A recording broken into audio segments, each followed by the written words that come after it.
कमाई अइली माई ससुरे में नमावा कमाई अइली माई कमाई अइली माई हो कमाई अइली माई कमाई अइली माई हो कमाई अइली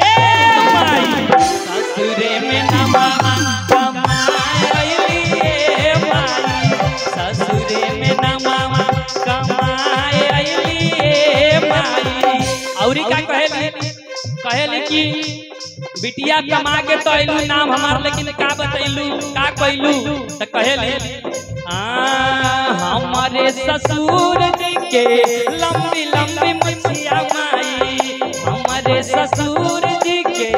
लंबी लंबी मछिया माई हमारे ससुर जी के लंबी लंबी मछिया माई लंबी लंबी मछिया माई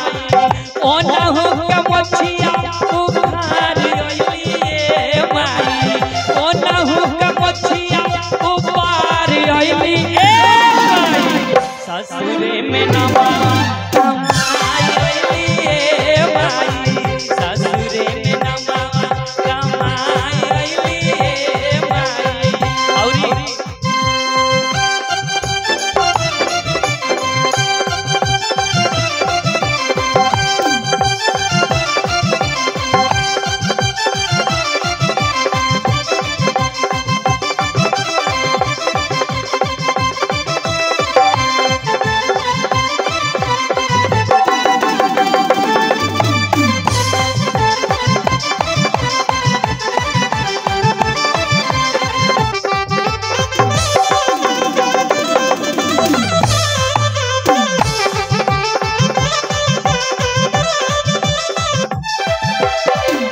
और कहले कि बड़ा निक कैलू हमार नाम डुबा दिहलू।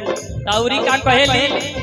हमारे ससुर जी के 4 गो बेटुआ माई 4 गो बेटुआ माई हमारे ससुर जी के 4 गो बेटुआ माई 4 गो बेटुआ माई 4 गो बेटुआ माई चरहुन के अलग कराई अइली माई चरहुन के अलग कराई अइली माई ससुरे में नमावा कमाई अइली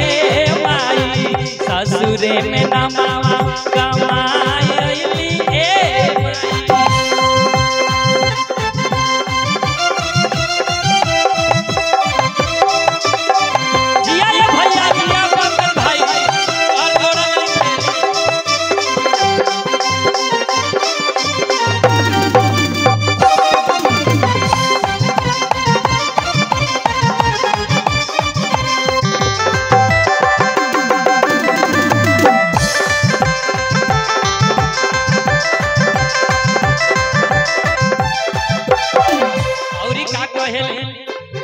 हमारे ससुर जी के कहीं बेटिया माई कहीं बेटिया माई हमारे ससुर जी के कहीं बेटिया माई कहीं बेटिया माई अब का झोटवा ऊपर अइली माई ओहु का झोटवा ऊपर अइली माई ससुरे में नमावा ससुरे में नमावा कमाई अइली माई। क्या बात है ये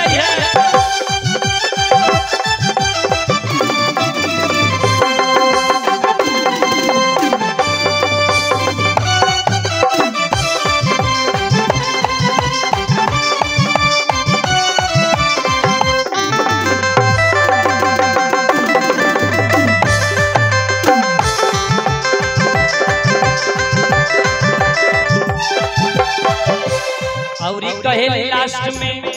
हमारे ससुर जी के 4 गो झोपड़िया माई 4 गो झोपड़िया माई हमारे ससुर जी के 4 गो झोपड़िया माई 4 गो झोपड़िया माई चरहुन में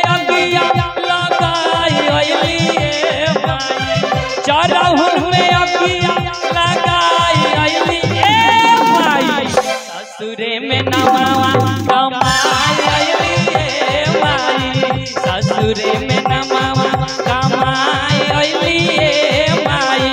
कमाई अइली माई हो कमाई अइली ए माई कमाई अइली माई हो कमाई अइली ए माई ससुरे में नमावा कमाई अइली ए माई ससुरे में नमावा कमाई अइली ए माई ससुरे में नमावा कमाई अइली ए माई ससुरे में नमावा कमाई अइली